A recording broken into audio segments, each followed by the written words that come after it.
guys, what's up? Welcome to episode 4. We got to do some unboxing today. Got something pretty cool to show you. But before we get over to the kind of half set up Poor Touring Me kit, I want to start the video off and open this. Can you say unboxing? Unenveloping this, and then we'll get over to the boxes. This is relevant. Plays into the Poor Touring Me theme. So let me show you. This came from France. I get a lot of cool things overseas, and this is no exception. Again, didn't know it existed, so I picked it up. So check it out. I think it's pretty cool.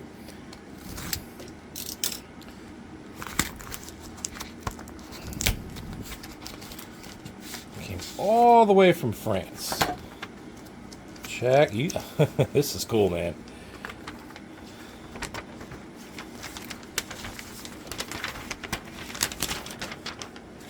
It's a poster of Manowar.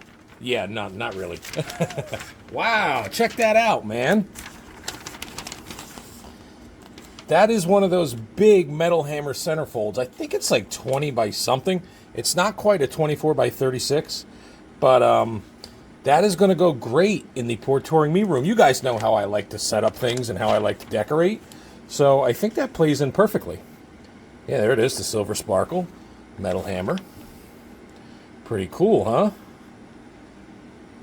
Yeah, so we'll frame that. We'll hang it right on the wall back there. It'll fit nicely with the rest of with the way I decorate the rest of the stuff. So cool. It's really good condition. Came from France. Never seen it before, but it's here now. So perfect. All right, cool. Let's move over. Today we got a few packages in the mail. Now I'm sitting here with my MTH 900. That came with the kit originally. So welcome to episode 4. Let's do some unboxing. A few more pieces for the Poor Touring Me kit. So without further ado, let's dig right into it. So I got this, and this is a really nice piece. So I got this from Blake's Drums. And I've done a lot of business with Blake over the years. Great guy to deal with. We made a deal on this. You might already know what it is. We needed this piece. So let me show you what's in here. So far, it looks pretty good, packed well. Here we go. So let's get this box out of the way. Check that out. Check that out. 10 by 10. 10 by 10 Thomas Star Classic. Now listen, don't beat me up. I know he used a 10 by 9 and a 12 by 10, but I wanted to do a 10 by 10 and a 12 by 11.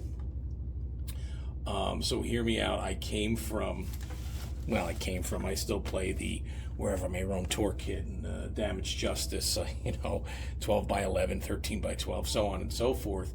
I found it kind of hard to immediately jump to the smallest toms in the freaking world that he uses on that kit. So I thought, I always kind of do my spin on these replica kits. And I thought a 10 by 10 and a 12 by 11 would be really cool. I kind of wanted to stick with the same sizes, but, I'm a power tom guy. I just wanted to do the 10 by 10 and 12 by 11. That's just my spin on it. Everything else is going to be correct, but the 12 by 11, that's going to be my biggest rack tom, is the size of my smallest on the Damaged Inc. and Damaged Justice over there. So I wanted to do a 10 by 10 and a 12 by 11. That's me. I know the deal. I wanted to do that. So this is cool. What is this, like brown fade or tobacco fade? Now listen, check this out. How cool would that have been if he used that on Load and Reload? I think that matches better than the Silver Sparkle. That would have been a better choice, but hey, didn't go down that way.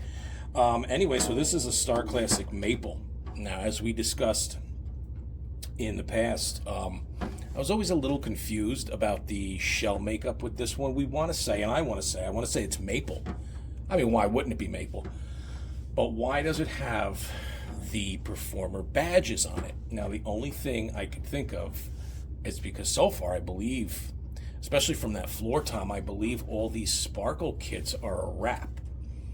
And because this is kind of a painted on logo underneath the clear here, it's definitely not a badge, it's painted on. They wrapped his Pour Touring Me kit in silver sparkle, and they had to get badges on there for him, so they put the performer badges. That's what I think happened, especially since the Motherload contest and the King Nothing video. He's got a silver sparkle Grand Star. They didn't offer that color. It's definitely a wrap. So what I think that these are maples, the Pour Touring Me or silver sparkle kit, whatever you guys want to call it. I believe that they were maples wrapped, and they had to get a badge on there because the maples didn't have a separate badge. As you can see, it's painted on and cleared or lacquered over. I think they wrapped it, and just to get them a badge, they threw on the performer badges. That's what I think. Down here, and especially because I'm building something that is, geez, 96, what are we, almost 30 years old. This is definitely vintage. I don't think of it vintage. I think when you think vintage, I think of art stars and grand stars. But we have to be honest with ourselves. We are getting old, or at least I am. And the first generation Star Classics are now vintage. And now that I'm building this kit, you are, as I've said many times, you are beholden to the market. Whatever comes up, you gotta buy it. So I'm not so concerned about the shell makeup. Listen, I would love it if they were all maple, but finding separate maple toms and kicks and all this, I have seen one right here since I started this project. I've seen one. So I don't know where or how long I would wait to get the rest of this in maple. And second of all, most of these are performers, as we know. When I was looking for the 10x10, which was, this is the last piece of the shell kit, I looked on eBay on auctions that were finished and things that were sold, and there was like one performer 10x10 that went some time ago. So instead of waiting around all these years and maybe not getting it all, I figured we go with the maple. Let me be honest with you. I am down here in this basement, and I've learned with the art stars there, or I'm sorry, the grand stars, I have one art star, which is the 16x15, and the rest are grand stars. I cannot tell the difference between a maple. I cannot tell the difference between a maple and a birch, let alone the 20x18 Imperial Star I have. I'm not making platinum albums. I'm not playing stadiums. It all works for me down here. The EAD10 is a sample thing, and even when we get mics, you know, Bob Rock isn't here. We're not spending $1 million on these recordings. So maple, birch, whatever, I don't think it matters. I would have liked to have been all maple, but it's vintage. You beholden to the market. This is what I got. This is what I got. That completes the shell kit. We're going to mount this in a minute, but we got to open this box. All right. So bear with me on this one. We're going to do some schooling here. Remember when your math teacher said that the whole is equal to the sum of the parts? Well, you're going to find out why here. Sometimes you got to be resourceful when you deal with these old vintage replicas. So I got something here, and by the way, this was $309. I have to do the math. I don't know off the top of my head. I think that brings our budget to 15, 16, 17, something like that. But it was $309. It's documented. I will do the math, and I will put it up here. That's our budget so far.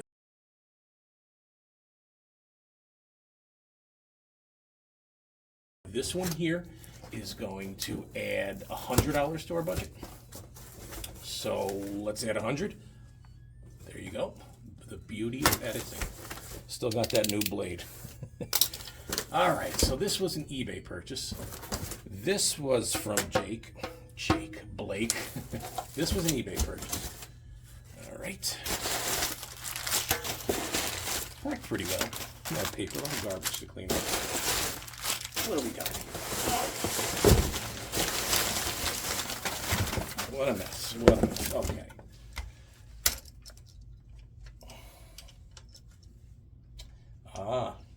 Missing a nut there. We'll have to fix that. I got all kinds of stuff. Maybe it's in the bag, because that was not mentioned in the auction. But anyway, you're right. You see a stilt bottom. But something looks a little strange, doesn't it? Something looks a little strange. Let's see, is that on there? No, I don't think it is. All right, well, that should have been in the auction, but it wasn't. We'll deal with that. But you're looking at this. Let me get this out of your way here. You're looking at this and you're saying, well, Lars never used an H393B. That's what this is.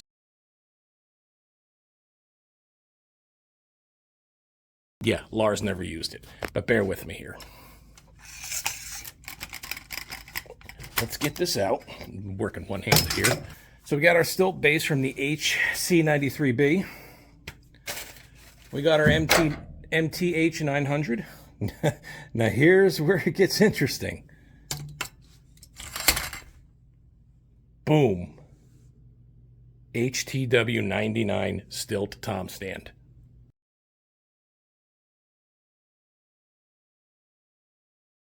How about that? Sometimes you got to be creative. Listen, now Tom didn't manufacture all these different parts. The stilt base is the same for everything. You put an MTH 900, you have yourself a HTW 99.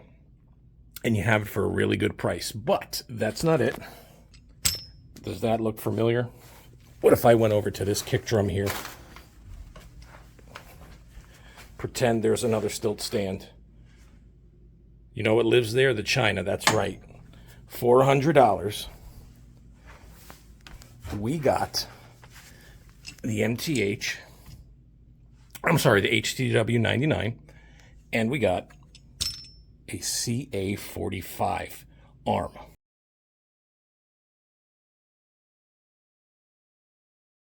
Now separately you're looking for, if you can find it, you're looking about $100 for that.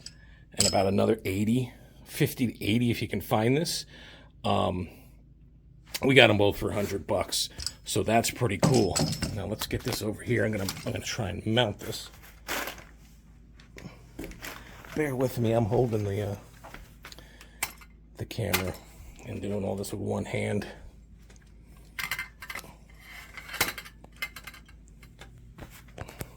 Okay, let's get this out of here.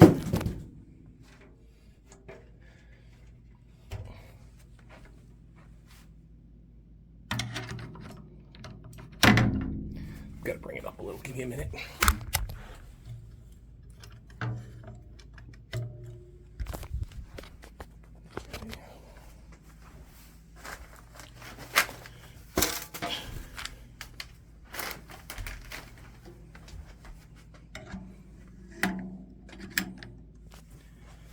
And there you go, shell kit complete.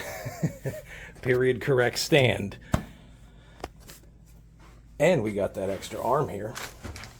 That's either going to be used for our China that's mounted here, or he had a splash cymbal there. But we're going to need another one of these arms and 3 clamps, and I'll show you why in the future. There it is, shell kit complete. Now we have this here. This will probably just go into the pile of used stuff. So how's that? So, like I said, the whole is always equal to the sum of its parts, and with a little creativity and knowing the hardware, you can find stuff for a good price, and you can get it done, because it's kind of hard to find those tom stands.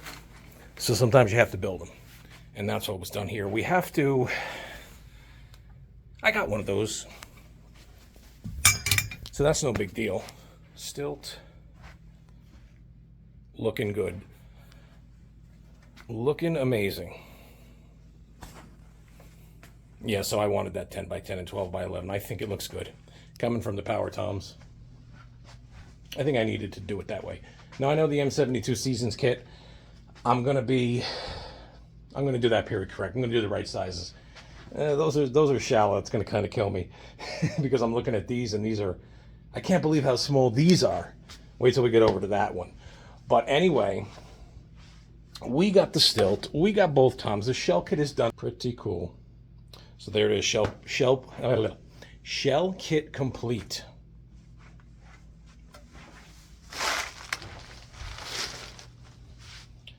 Yeah, so next we got to look for those the stilt stands. Oh my God, that's going to be hard to find. It's either that or we're going to have to just go back and forth with the Road Pro hardware, which I really don't want to do. The Road Pro is correct for the M72 Seasons kit, but not correct for this. I'd like to get it all, you know, especially since I went out of my way and I got the stilt stand, and because I have other Titan stands, but I want to get it as close as I can, aside from the little changes I make with the, especially on this one with the tom depths. But so that's it. I'm still invested in this. We're still looking for hardware. That's what it is now. We're boiling down to hardware on this. The shells are complete. We've got to get a snare stand, hi-hat attachment. I'm going to go with modern pedals on this one. And that's it on this. Wow. Moving quick, guys. Moving quick. So the next episode, unless I find more stuff in the mail, and you're going to be here on every unboxing, we're going to start building that pad. So that'll be the next episode. So thank you again for tuning in, supporting the channel, keeping me motivated. I am online every day looking for stuff. We are really, really deep into this project. So thanks again for tuning in. Stay tuned because we got more coming, definitely. And that's about it for now. I don't know when I'll see you again, but hopefully soon. It all depends on what's on the market.